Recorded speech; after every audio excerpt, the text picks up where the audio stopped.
Hello, everybody, and welcome back to Journey's Classroom. My name is Journey. You could call me Journey, Mr. Journey, or, of course, Your Highness. I'm good with anything, really. Anyway, we're here to talk today about something special that's coming out in just a few days. A brand new mob.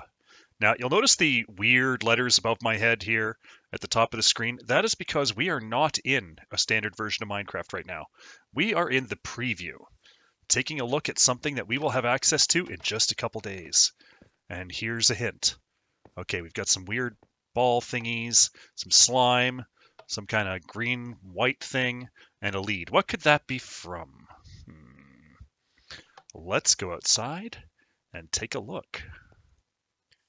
There we have it, guys. Look, it is frogs. Aren't they cute? So first thing I'm showing you here is that you can attach a lead to them, and that's kind of important because they wandered off on me when I set them up earlier.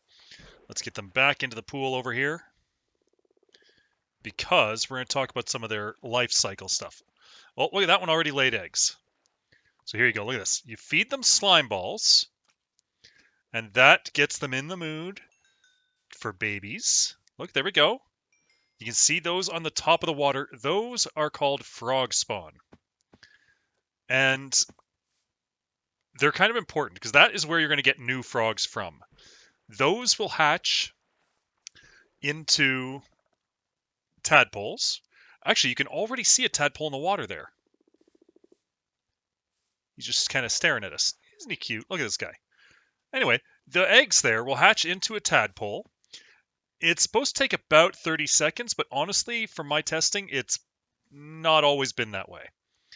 I mean, you can see we've been staring at these eggs for longer than 30 seconds and they haven't hatched yet. So I think they're still figuring out the time, or maybe there's some randomness to it. All right. So here's something you need to know. Axolotls, if you're probably already familiar with them. Axolotls are a kind of a hostile mob towards other mobs, right? They like to attack anything in the water. But look at this. They don't attack frogs. I think that's a good thing, because if I'm going to be going to all the trouble of growing my own frogs, I'm not going to want them getting attacked all the time by my other pets. But watch this. Uh-oh.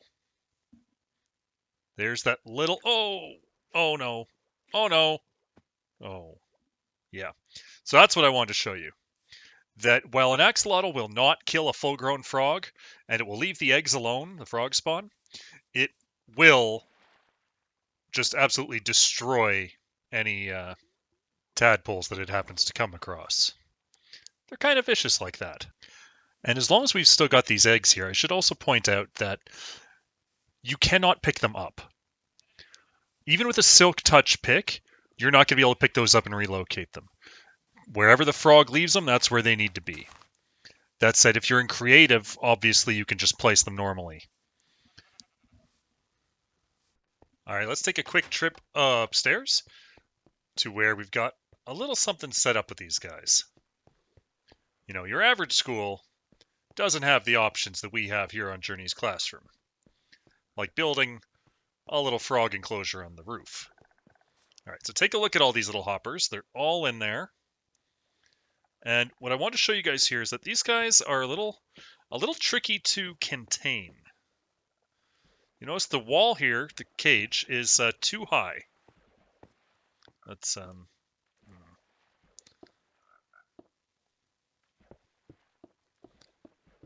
we go. And it shouldn't be long until you see the problem here. Oh, look, one's out already. Look at that. These guys, I mean, frogs are famously good jumpers, but these guys are ridiculous. Let's give them a little more room. I mean, those bars might as well not be there as far as they're concerned.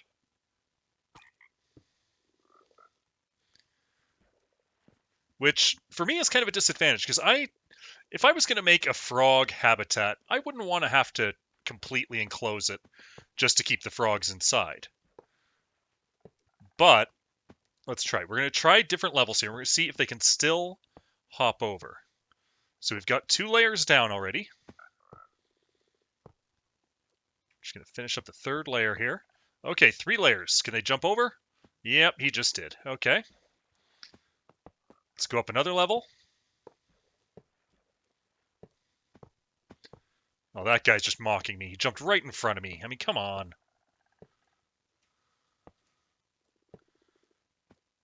All right. Whoa. Okay, nope, 4 layers isn't enough. Let's try 5.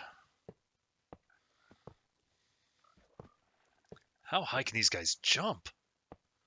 This is ridiculous.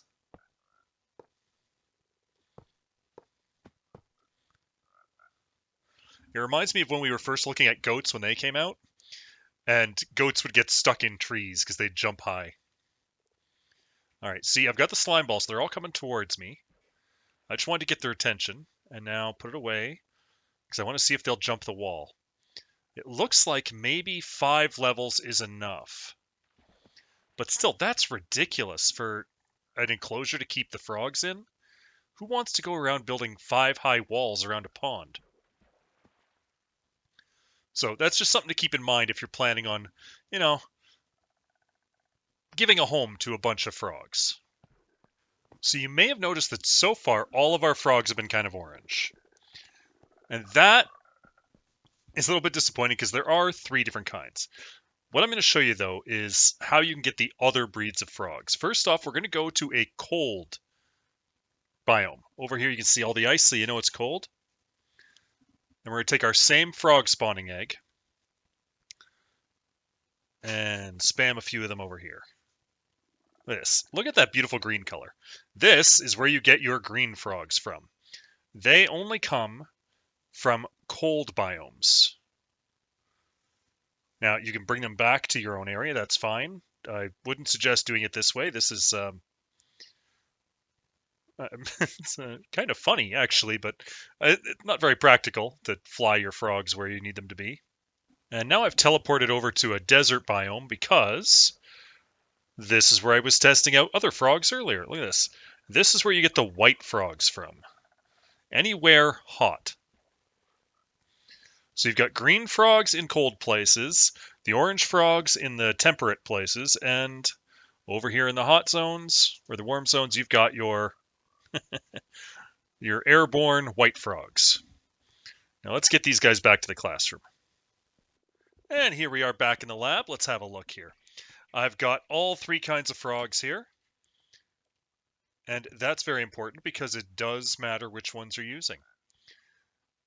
You may see on my toolbar here that we've got 3 interesting looking blocks, a yellow, a green, and a kind of a purpley one.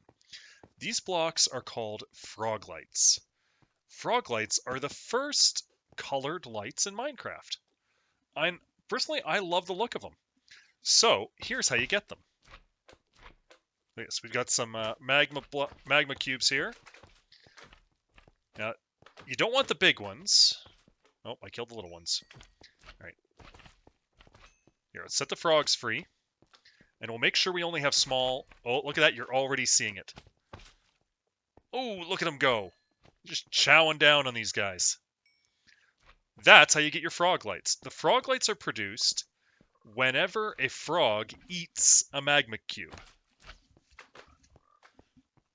And I love these lights. They are just the pastel colors. They're vibrant, but they're still beautiful. And they're going to be so useful. And it made me want to experiment with maybe making a farm for them.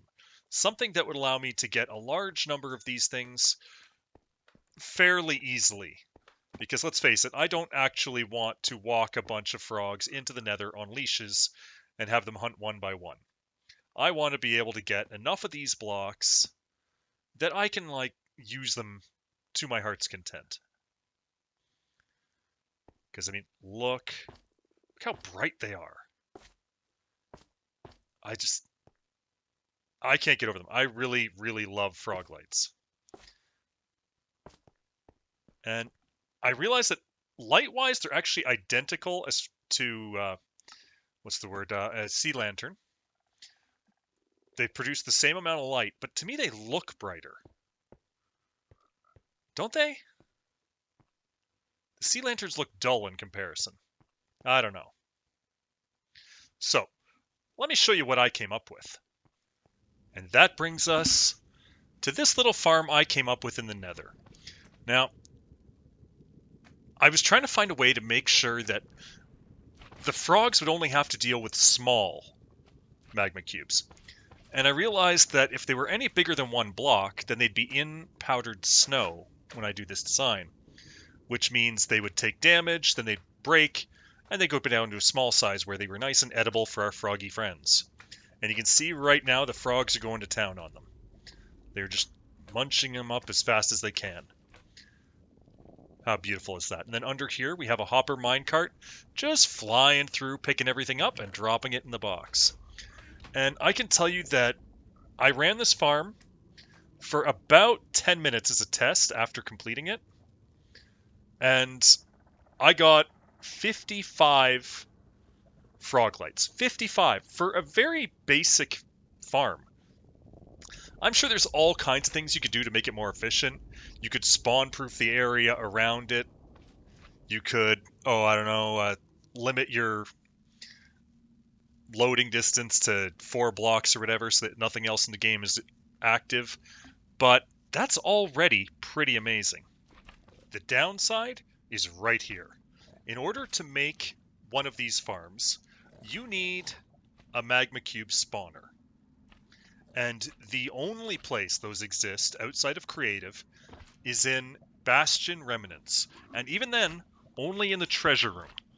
So they're actually pretty rare and hard to find.